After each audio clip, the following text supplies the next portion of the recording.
नमाज वो नहीं पढ़ते जो मुसलमान ही नहीं होते। अल्लाह अकबर। पहले का जवाब क्या था कि जिनको नमाज नहीं आती वो नमाज नहीं पढ़ते। दूसरे का जवाब ये था कि जो मर जाएं वो नमाज नहीं पढ़ते। ये तो धोखा दिया है रब को भी, इंसानों को भी। अगर खड़े होकर तू ये दुआ मांगता है, इहदिना सिरातल मुस्तकीम।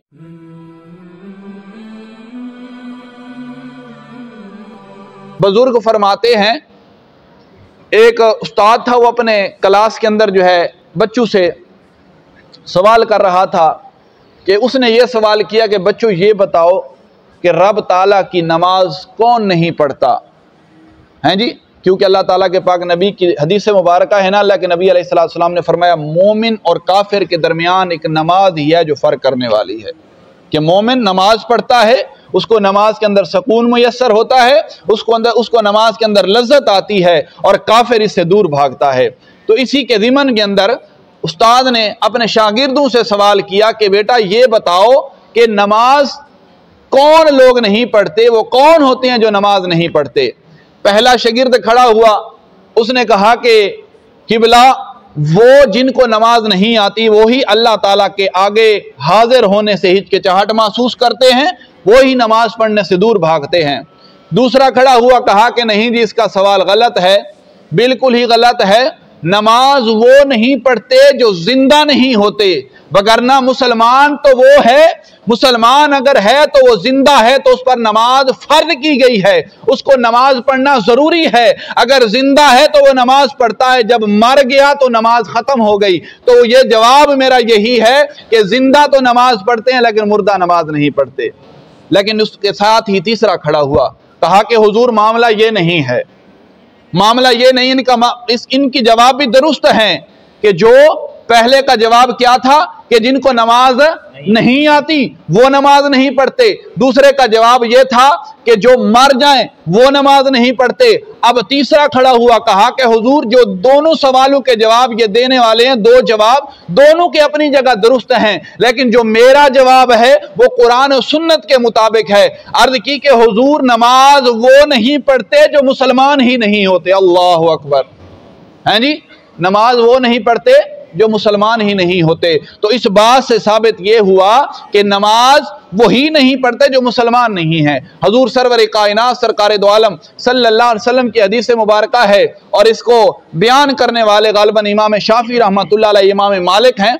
आप फरमाते हैं कि अगर कोई बेनमाजी है तो उसको आप कर्ज भी ना दें, वगरना कर्ज देना कर्ज हसना है, कर्ज देना कर्ज हसना है। अल्लाह ताला उसे बहुत जज़ा अता फरमाता है जो किसी को कर्ज के तौर पर रकम या कोई चीज़ उधार देता है, क्योंकि कर्ज मुसलमान के लिए दूसरे मुसलमान का देना अदा करना, उसका ख्याल रखना ये ज़रूरी है। तो अल्लाह के नबी अलैहिस्सलाम के गुलामों, आपने फरमाया कि जो बेनमाजी है उसको कर्ज ना दो।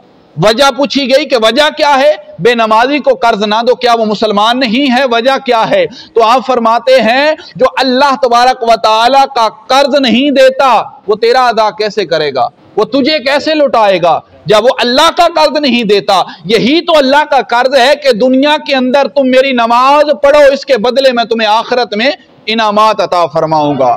दुनिया के अंदर भी इनामात से नवाजूंगा, आखिरत के अंदर भी इनामात से नवाजूंगा। सबसे पहला सवाल, सबसे पहली बात जो होगी वो दायरा इस्लाम के अंदर दाखिल होने के बाद वो नमाज की होगी। अगर इंसान नमाजी होगा तो उसकी पेशानी, उनकी न्याज़ जबीन जो होगी वो चमक रही होगी, आज़ाए वुज़ू चमक रहे होंगे, क़यामत के दिन इस तरह चमक रहे होंगे जैसे 14वीं का चांद चमकता है। क़यामत के दिन लोग पूछेंगे क्या ये सिद्दीकीन हैं, क्या ये नबी हैं, क्या ये शुहदा हैं? सवाल का जवाब दिया जाएगा नहीं नहीं, सिद्दीकीन के दर्जे और हैं, नबियों के दर्जे और हैं, वलियों के दर्जे और हैं, परहेजगार मुत्तकी के दर्जे और हैं। ये तो वो लोग हैं जो अल्लाह के हुक्म पर, अपने पाक नबी के हुक्म को पूरा करते हुए, कि अल्लाह के नबी ने फरमाया सलातो मेराजुल मुमिनीन, मोमिन की मोर मेराज जो है वो नमाज है। जैसा सुकून अल्लाह के नबी को अल्लाह के दीदार के अंदर हुआ, लामकानों पर तशरीफ ले जाकर उस मोमिन को कहा जा रहा है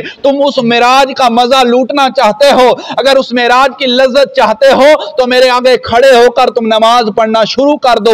जब अपनी न्याज़े झबी को मेरे आगे झुकाओगे तो रब ताला वही लज्जतें अता फरमाएगा। हैं जी, अस्सलातु मेराजुल मुमिनीन, नमाज मोमिन की मेराज है, लेकिन ये नमाज मेराज उस वक़्त होगी कि जब इसे मेराज समझा जाएगा। हैं जी, अस्सलातु मेराजुल मुमिनीन, नमाज मोमिन की मेराज है। ये मेराज उस वक़्त होगी कि जब हम उस मेराज के दर्जे पर पहुंचकर नमाज पढ़ेंगे। अल्लाह ताला के नबी अलैहिस्सलाम की हदीस मुबारक है कि अगर नमाज पढ़ने के बाद भी कोई राह रास्त पर नहीं आता, बुराई भी नहीं छोड़ता, कोताही भी नहीं छोड़ता, बुरे काम भी नहीं छोड़ता, झूठ भी नहीं छोड़ता, चुगलखोरी भी नहीं छोड़ता, ये तमाम के तमाम काम नहीं छोड़ता, गोया कि वो नमाज के अंदर भी नहीं है, गोया कि उसने नमाज ही नहीं पढ़ी। अगर वो सिद्के दिल के साथ नमाज पढ़ता है तो ये रब का फरमान है सूरत अनकबूत के अंदर कि ये नमाज है, नमाज इंसान को बेहयाई से भी रोकती है, बुरे कामों से भी रोकती है। हम समझ लें कि हमने नमाज पढ़ने का हक अदा नहीं किया। अगर हमसे कोताहियां दूर नहीं हो रही, अगर हमसे बुराइयां दूर नहीं हो रही, अगर हमसे गलतियां दूर नहीं हो रही, तो हमने अपनी नमाज के अंदर देखना है, गौर करना है कि हमारी नमाज क्या है, हमने कैसे नमाज पढ़नी है। आज तो फलसफा ही तब्दील हो गया है, आज तो सूरत हाल भी तब्दील हो गई है। इधर मांग रहे हैं इहदिना सिरातल मुस्तकीम, इहदिना सिरातल मुस्तकीम, उधर बाहर जाकर वो सिराते मुस्तकीम को भूले हुए हैं। फिर ये सिराते मुस्तकीम नहीं है, फिर सिद्के दिल से तूने नमाज पढ़ी ही नहीं है।